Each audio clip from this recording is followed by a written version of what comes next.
दोस्तों, भारत पाकिस्तान का बंटवारा एक ऐसी दर्दनाक दास्तां थी जिसने न केवल दो देशों को बांट दिया बल्कि लाखों लोगों के दिल में ऐसा नफरत का बीज बोया जिसे आज भी नहीं भुलाया जा सकता है। भारत पाकिस्तान के बंटवारे को देश के इतिहास की सबसे दुखद घटनाओं में से एक माना जाता है। बंटवारे का दर्द वही समझ सकता है जिसने अपने खुद के आंगन को भी दो देशों के बीच बंटते हुए देखा है। एक ऐसी लकीर जिसने लोगों के रिश्तों को दो देशों में बांट दिया। आखिर कैसे खींची गई थी बंटवारे की उस लाइन को जिसे इतिहास में काला अध्याय माना जाता है। चलिए चलते हैं 1947 के उस दौर में और देखते हैं आखिर बंटवारे की लाइन को कैसे खींचा गया था। हेलो दोस्तों, मैं हूं आपका दोस्त सुरेश सांचोरी और आप हिस्ट्री टेलीविजन यूट्यूब चैनल देख रहे हैं। किसी भी देश का कागजों में बंटवारा करना कोई बड़ी बात नहीं है, लेकिन जब बात इसे जमीनी स्तर पर लाने की होती है तो बात मुश्किल हो जाता है। इसी तरह की मुश्किलें आई थी 1947 में भारत पाकिस्तान बंटवारे के दौरान।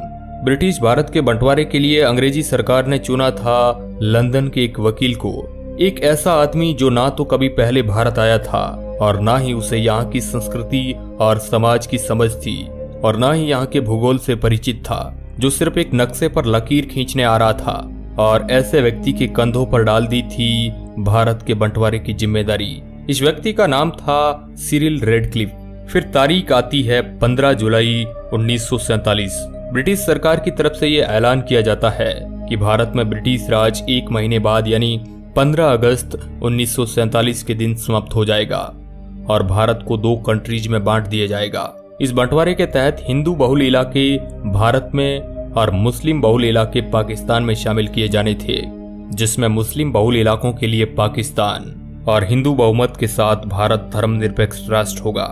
दोस्तों, रेडक्लिफ के भारत आने से पहले ही भारत और पाकिस्तान के बीच एक कच्ची सीमा रेखा खींच दी गई थी, लेकिन उस सीमा रेखा में यह पूरी तरह से तय नहीं किया जा सकता था कि कौन से क्षेत्र पाकिस्तान में होंगे और कौन से भारत में। इसलिए ब्रिटिश सरकार सोच में पड़ गई।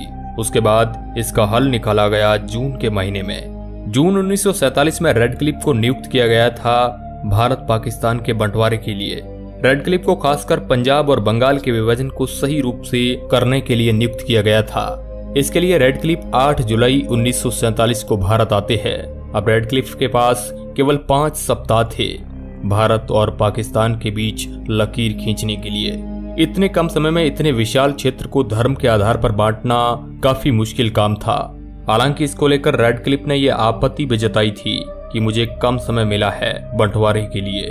5 सप्ताह के भीतर इतने बड़े भौगोलिक क्षेत्र को बांटना, ये सवाल रेडक्लिफ को अंदर से परेशान कर रहा था और ऊपर से भारतीय राजनीतिक दलों का यह भी आग्रह था कि 15 अगस्त ब्रिटिश सरकार भारत छोड़कर चली जाएगी और इसी के साथ भारत और पाकिस्तान का विभाजन करना है।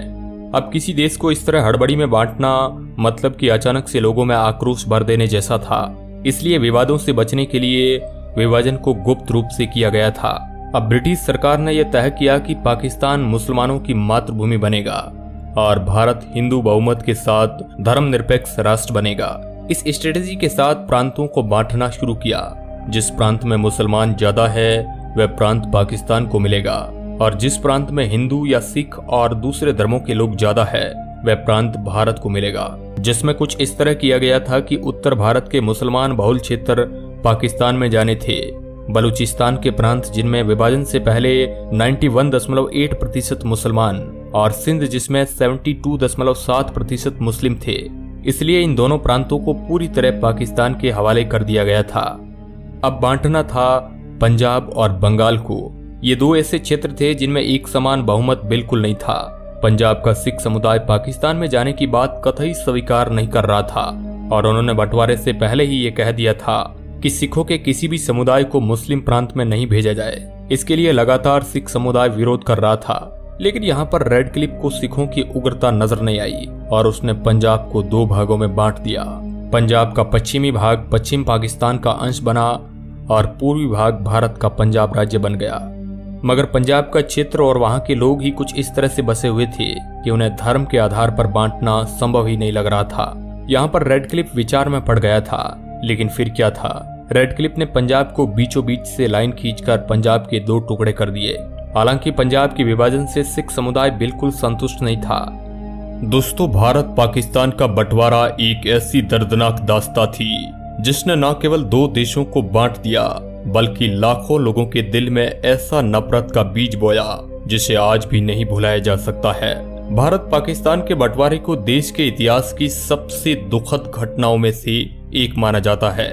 बंटवारे का दर्द वही समझ सकता है जिसने अपने खुद के आंगन को भी दो देशों के बीच बंटते हुए देखा है। एक ऐसी लकीर जिसने लोगों के रिश्तों को दो देशों में बांट दिया। आखिर कैसे खींची गई थी बंटवारे की उस लाइन को जिसे इतिहास में काला अध्याय माना जाता है। चलिए चलते हैं 1947 के उस दौर में और देखते हैं आखिर बंटवारे की लाइन को कैसे खींचा गया था। हेलो दोस्तों, मैं हूं आपका दोस्त सुरेश सांचोरी और आप हिस्ट्री टेलीविजन यूट्यूब चैनल देख रहे हैं। किसी भी देश का कागजों में बंटवारा करना कोई बड़ी बात नहीं है, लेकिन जब बात इसे जमीनी स्तर पर लाने की होती है तो बात मुश्किल हो जाता है। इसी तरह की मुश्किलें आई थी 1947 में भारत पाकिस्तान बंटवारे के दौरान। ब्रिटिश भारत के बंटवारे के लिए अंग्रेजी सरकार ने चुना था लंदन के एक वकील को, एक ऐसा आदमी जो ना तो कभी पहले भारत आया था और ना ही उसे यहाँ की संस्कृति और समाज की समझ थी और ना ही यहाँ के भूगोल से परिचित था, जो सिर्फ एक नक्शे पर लकीर खींचने आ रहा था और ऐसे व्यक्ति के कंधों पर डाल दी थी भारत के बंटवारे की जिम्मेदारी। इस व्यक्ति का नाम था सिरिल रेडक्लिफ। फिर तारीख आती है 15 जुलाई 1947। ब्रिटिश सरकार की तरफ से यह ऐलान किया जाता है कि भारत में ब्रिटिश राज एक महीने बाद यानी 15 अगस्त 1947 के दिन समाप्त हो जाएगा और भारत को दो कंट्रीज में बांट दिया जाएगा। इस बंटवारे के तहत हिंदू बहुल इलाके भारत में और मुस्लिम बहुल इलाके पाकिस्तान में शामिल किए जाने थे, जिसमें मुस्लिम बहुल इलाकों के लिए पाकिस्तान और हिंदू बहुमत के साथ भारत धर्मनिरपेक्ष राष्ट्र होगा। दोस्तों, रेडक्लिफ के भारत आने से पहले ही भारत और पाकिस्तान के बीच एक कच्ची सीमा रेखा खींच दी गई थी, लेकिन उस सीमा रेखा में यह पूरी तरह से तय नहीं किया जा सकता था कि कौन से क्षेत्र पाकिस्तान में होंगे और कौन से भारत में। इसलिए ब्रिटिश सरकार सोच में पड़ गई। उसके बाद इसका हल निकाला गया जून के महीने में। जून 1947 में रेडक्लिफ को नियुक्त किया गया था भारत पाकिस्तान के बंटवारे के लिए। रेडक्लिफ को खासकर पंजाब और बंगाल के विभाजन को सही रूप से करने के लिए नियुक्त किया गया था। इसके लिए रेडक्लिफ 8 जुलाई 1947 को भारत आते हैं। अब रेडक्लिफ के पास केवल 5 सप्ताह थे भारत और पाकिस्तान के बीच लकीर खींचने के लिए। इतने कम समय में इतने विशाल क्षेत्र को धर्म के आधार पर बांटना काफी मुश्किल काम था। हालांकि इसको लेकर रेडक्लिफ ने यह आपत्ति भी जताई थी कि मुझे कम समय मिला है बंटवारे के लिए। 5 सप्ताह के भीतर इतने बड़े भौगोलिक क्षेत्र को बांटना, ये सवाल रेडक्लिफ को अंदर से परेशान कर रहा था और ऊपर से भारतीय राजनीतिक दलों का ये भी आग्रह था कि 15 अगस्त ब्रिटिश सरकार भारत छोड़कर चली जाएगी और इसी के साथ भारत और पाकिस्तान का विभाजन करना है। अब किसी देश को इस तरह हड़बड़ी में बांटना मतलब कि अचानक से लोगों में आक्रोश भर देने जैसा था। इसलिए विवादों से बचने के लिए विभाजन को गुप्त रूप से किया गया था। अब ब्रिटिश सरकार ने यह तय किया कि पाकिस्तान मुसलमानों की मातृभूमि बनेगा और भारत हिंदू बहुमत के साथ धर्मनिरपेक्ष राष्ट्र बनेगा। इस स्ट्रेटेजी के साथ प्रांतों को बांटना शुरू किया। जिस प्रांत में मुसलमान ज्यादा है वह प्रांत पाकिस्तान को मिलेगा और जिस प्रांत में हिंदू या सिख और दूसरे धर्मों के लोग ज्यादा है वह प्रांत भारत को मिलेगा। जिसमें कुछ इस तरह किया गया था कि उत्तर भारत के मुसलमान बहुल क्षेत्र पाकिस्तान में जाने थे।